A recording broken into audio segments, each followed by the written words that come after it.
Hey guys, so I got a 46RE here. Just going through it. It's actually for that Durango, and it's going to be a daily driver, probably 400 horse, if that. Little stall converter, custom cam. Not a lot, just a daily driver, but something that's a little fun. This is a tranny out of it. So I got it stripped down. It's actually still a little warm. No, it's cooled off, but yeah, it's still a little warm from the dishwasher. So I before I put it in the dishwasher, I made sure this is flat right here. The support is no longer rocking. I did drill it for the bolt-in sprag. It's pretty cool, simple, easy to do. This return passage is drilled out. It started like 9.3 or I'm sorry, 9 and 3, whatever. 9/32, and it kind of tapered smaller as it came in here through the bore.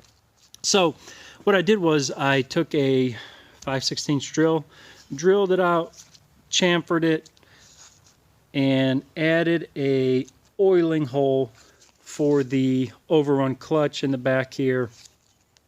It's known to starve. I figure it's cheap insurance. So yeah, everything's pulled apart. Everything's out of it. Let's see what else I did to it. I deburred it. It's basically, it doesn't have any sharp edges.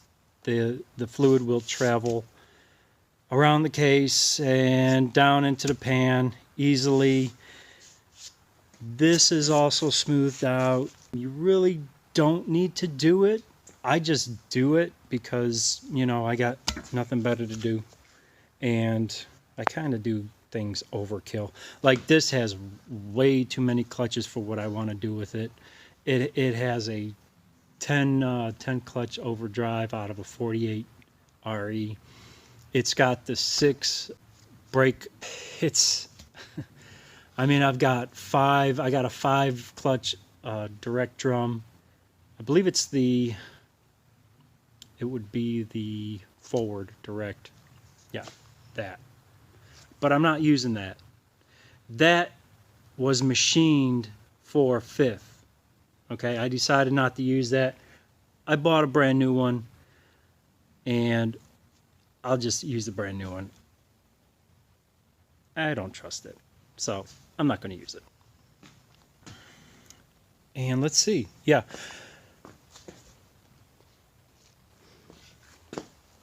Also drilled for line pressure adjustment.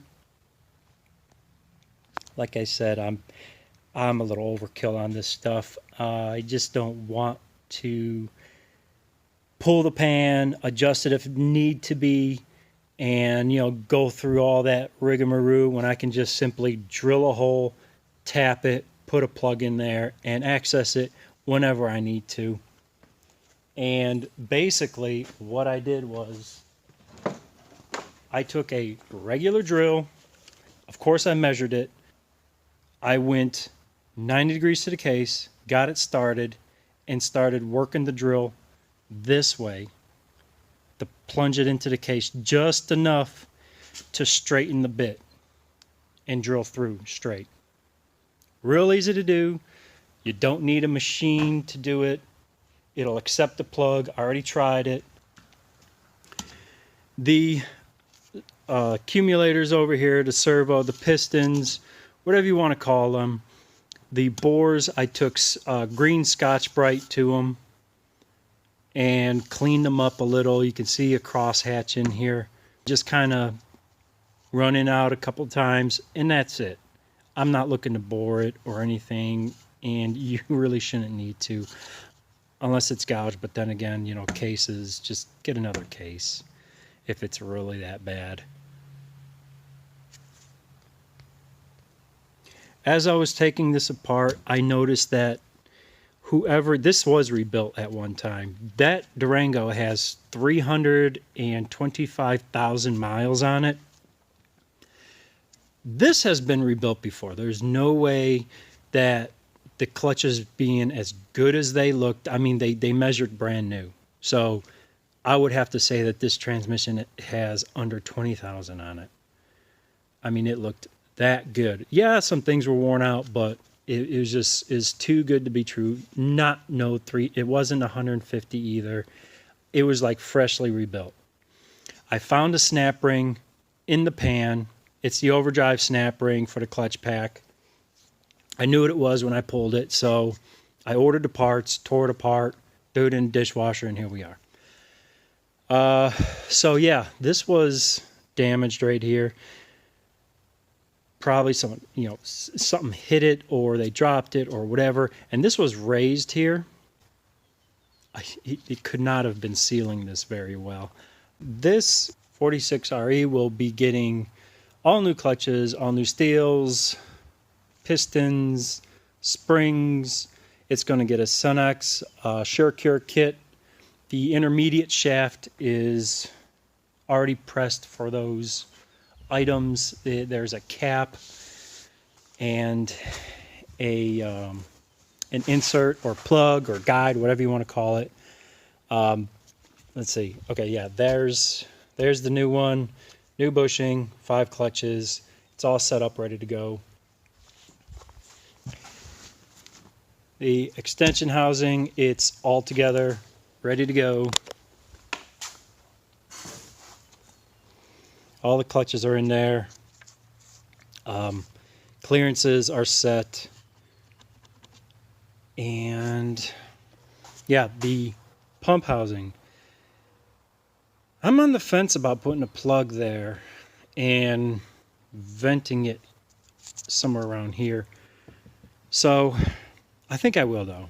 I mean, it's easy enough, and I don't want to mistake a converter or pump seal for just misting from the transmission getting hot or whatever, and it just normally breathing.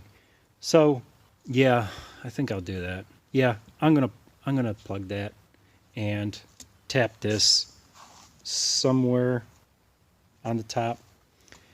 And this band here, when I got it, it hardly fit over the reverse drum. So what I did was I went to the press and I put a socket in here, a couple of sockets. I put it in the press and I pressed on it very gently, just enough to manipulate the metal a little bit so it's more springy. Yeah, now it actually slides over and it's loose. Before it was actually dragging, so I didn't want it dragging. I put it in the press. It's fine. It's round. It still fits.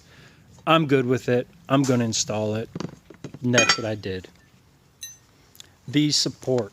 Okay, so the first one I got in the mail, it wasn't due to the person who sent it. The manufacturer, I guess, are having problems with these, and it's not actually fitting the piston because somewhere around here, let's see, yeah, right there, it's dented in. Now, how it was like that, I don't know. It came that way in the mail. It's definitely not the supplier's fault, but definitely a manufacturing error. You can see some kind of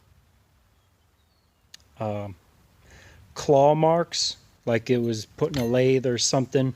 But anyways, they were cool about it. They said, hey, this has been happening. We'll just refund you. Toss it in the garbage. I'm tossing it in the garbage. And that's that. I got this one from another company because the other one stopped selling those because of that issue. I took this. I installed it in the case. Saw that it was rocking. This surface is fine. It's flat. And found that this was bowed, warped, whatever you want to call it. I took a file, filed it down. It's flat now. That support sits flat on the case now. I'm cool with it. I chamfered the oiling holes here and just enlarged them just the fudge. Just a little bit. All the oiling holes are chamfered. And that's what I did with that. This spray, I also have the piston for the direct rear.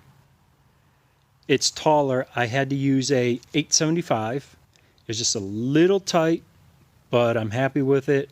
Everything stacks up well. Clearances are set fine. You know what? Let me see if I can... Excuse the mess. I just moved in here not too long ago and kind of just organizing, and I need a vehicle to drive. So, yeah. There it is. It looks superb. And that does have the metal spacer. Adding just a little bit of JB Weld to here. I really don't care to remove this from this transmission ever again. I don't foresee having a problem with it. I don't want to take it apart again. It will definitely outlast it the time that I have the vehicle. Maybe not. If it doesn't, case is cheap. You go to a junkyard and get one. I ain't too worried about it if it doesn't beat back out of there. And I really don't need to remove it anyways for just a refreshing up or whatever. So I'm going to JB Weld this so it doesn't rock and aids in attaching this to the case and making it more stable. You don't need to. I'm going to, because I'm just, it's overkill, and I like overkill. But yeah, that is drilled. The case is drilled for that sprag. I did try and drill the original sprag for this, okay? I had the sprag in there. I made sure it was, pressed in the bore, the space, as much as it could. I traced the bolt holes here, scribed it, and went to my drill press and started drilling. And of course, the steel's pretty hard, and drilling through it wasn't that hard to do. I did have to resharpen the bit in the drill doctor every hole I did. But yeah, drilling through it's not a problem, but getting that tap absolutely straight is a bear. And if you don't have it absolutely straight, it starts to bind, and guess what? You ruin a nice tap. This is not a Harbor Freight tap. This is, forget who makes it. Yeah, here we go. Yeah, Morse. Definitely not high dollar, but, it's not a 99-cent bit either. So, yeah, and that is a, what was it, 8 to 10 chamfer. So I'm glad I got 2 of them, because that one broke, and I was like, you know what? This ain't worth the headache. You know what? Hey, this goes to the Speed Gods bin, and I'm done with it. Yeah, so that's that, and that's what I'm doing, and that's what it's going in. Thanks.